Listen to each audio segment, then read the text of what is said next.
Hello and welcome to this special screening of the Pied Piper of Hützovina.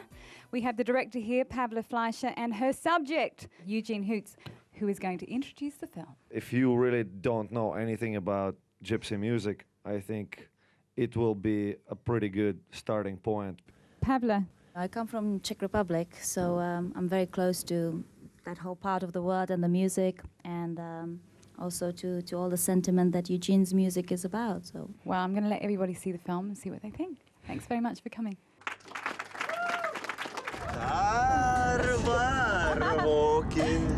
when I look at this home video now, I can see that what was captured here was me falling in love.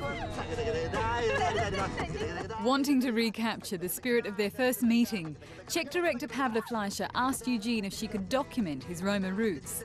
It was a ploy to win his heart. But it wasn't to be. What's the plan? Ukrainian-born EUGENE HUTZ is an actor and lead singer of the New York gypsy punk band Gogol Bordello. He wanted to show the gypsy life to the world and go beyond the good times.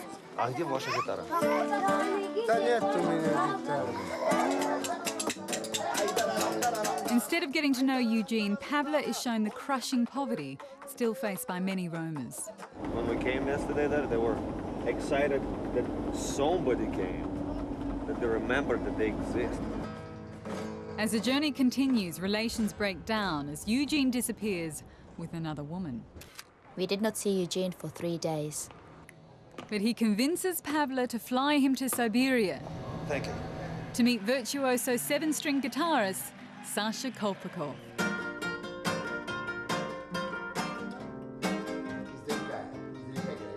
After meeting his hero, EUGENE gives Pavla some insight into his Ukrainian past. This is where we hang out. This is where we are from. These boxes. And she meets his gypsy grandmother, his link to the Roma.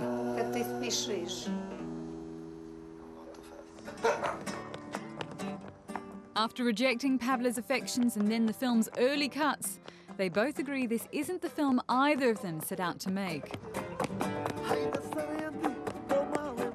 But the tension between them drives the film and obviously makes it more interesting. You're a tough guy, you know that, don't you? Not really. You're a tough nut to crack. You know, there's a moment in that film where you say to Pavla, "Don't you know anything about me?" Where are we going? Uzhgorod. You've never been, have you? Where did you find this girl? She takes me, puts me in the movie, doesn't know anything about me. I mean, we certainly can see the power being taken at that point. Yeah, I guess I was being kind of but.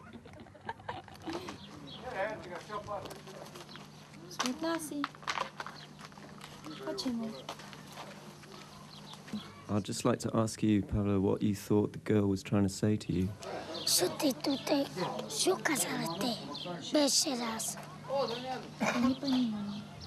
I was interpreting what she was saying with the feeling of my own guilt. There was a lot of poverty, and there was actually a house which I was told it was full of people dying of tuberculosis. It was too much for me, and I was trying to leave the camp, and this guilt, this little girl was following me and almost like pushing her way to be in front of the camera, to be seen, to be heard, to be confronted, and it was really painful.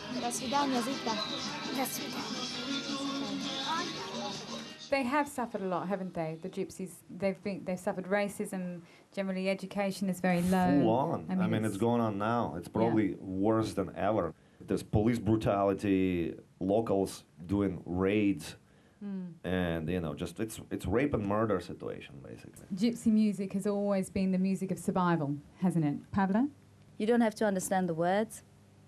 It's music that is played full on, whether it's sad or happy. It hits you. So you don't have to know the background. You feel it, the background. I mean, that background is essential to why it sounds like that. You can really tell when people play there, when they get charged up. They really do feel like they're actually escaping the circumstances full on. The the contrast of the poverty there and seeing that much talent is really brutal. Can you let us know which part of the journey was most inspirational for you? Meeting Sasha Kolpakov, that was kind of a emotional, climax for me, I guess. Let's talk about your hero. Tell me about him. It was probably about 10 years ago that I first heard Sasha Kolpakov music, and every now and then you'll just hear something, some new musical thing where you will know that that is going to be with you now for a long time. Well, let's invite him on.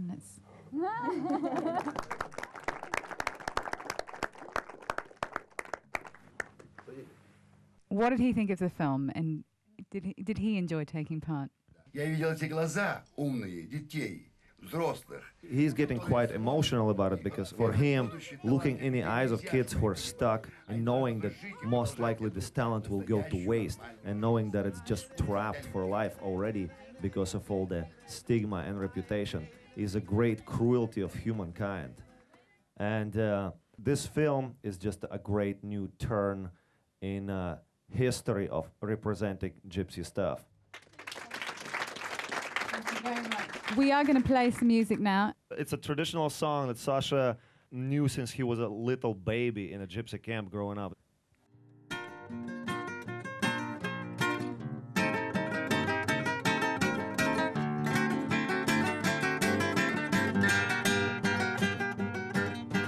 Ох, та старушка промале постарела, а ее молодушка да прибодрела.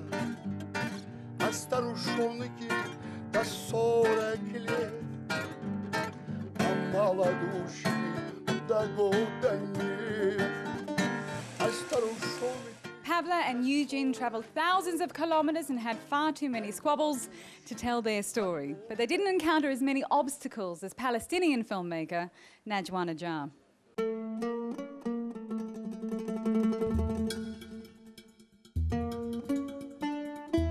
How could this happen? 730 kilometers of either wall or electrified fence, 8 meters high to a little bit shorter. How could this happen with the whole world watching?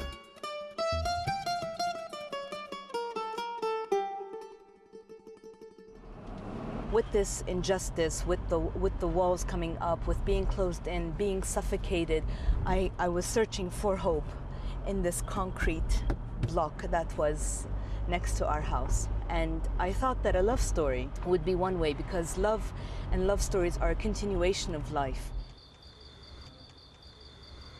اسمي أنا بدي أفتح موضوع مع أبوكي، شو رأيك؟ فكرك بهالسهل رح تقدر تحكي مع أبوي؟ ساعتها بجيب لي كل أهل البلد جاها.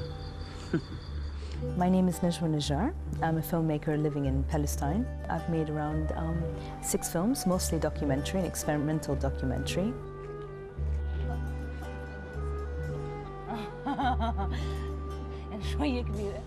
Yasmin's song, or Yasmin تغني, it's a love story of Zita.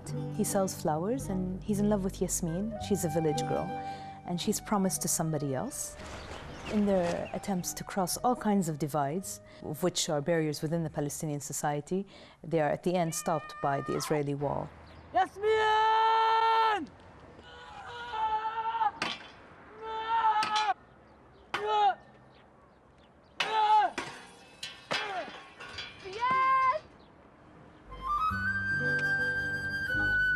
The occupation affects filmmaking in the way that you're always subject to make films about the occupation and what they've done to us. What the world sees of Palestine are the images that are shown on TV, and usually those images are quite violent images. And the image that I'm trying to show are the images of what I see around me in Palestine. It's people trying to live ordinary lives under extraordinary circumstances. Arafat. Being a Palestinian here is an issue. The Palestinians in Jerusalem carry blue IDs. The Palestinians in the West Bank carry orange or green ID cards. It's the color that decides where you go and where you don't go. For example, Jericho, where we did most of the filming, was closed for the carriers of blue ID cards until 2 days before we were going in to shoot. The same way the ones that carry the orange and green, the West Bankers, they can't go to Jerusalem, and we had filming in Jerusalem. So logistics become much more complicated, and of course it's much more of a financial burden for the production.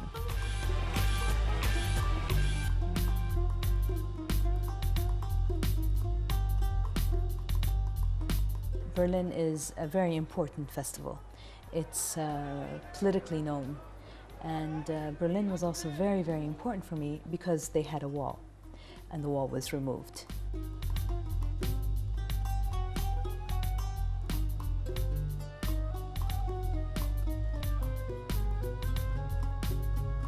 Hani Abu As'ad was the first Palestinian film to be in Berlin ever, and mine was the second Palestinian film to be in official selection there. I was ecstatic. I was very happy.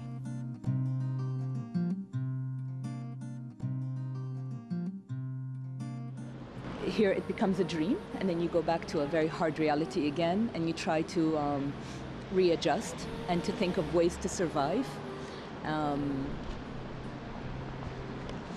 Yeah.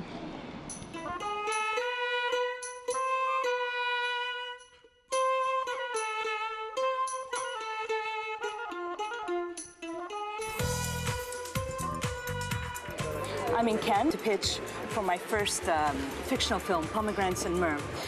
We've been meeting with producers and distributors and sales and trying to refinance, and we're looking for financial support. Mais mon film? Ah, votre film, l'année prochaine?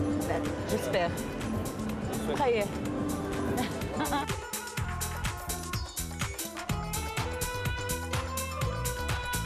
Now I'm in London and we're doing some auditions. وانت عارفة قديش صارت مهمة الأرض، يعني هاي نص السيناريو. Finally, what you see, what has been on your computer, what you've been sitting there and writing and typing, and the characters, they come to life. أول ما رحت بسامرك حتى رح أجي وأقضي كل وقتي.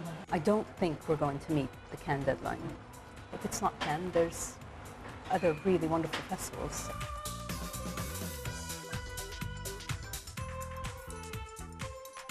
I'm totally loving it. It's so much fun.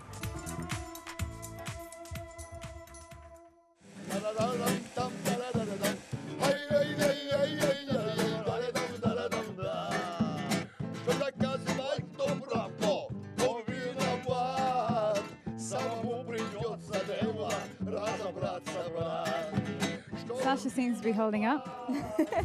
Always is. Thank you so much for bringing the music to the Fabulous Picture Show. That's it for this week. If you want to know more about Pavla's film, then you can go to the film's website. Great. And if you want to know more about the Fabulous Picture Show, head to our website, and I'll see you next time.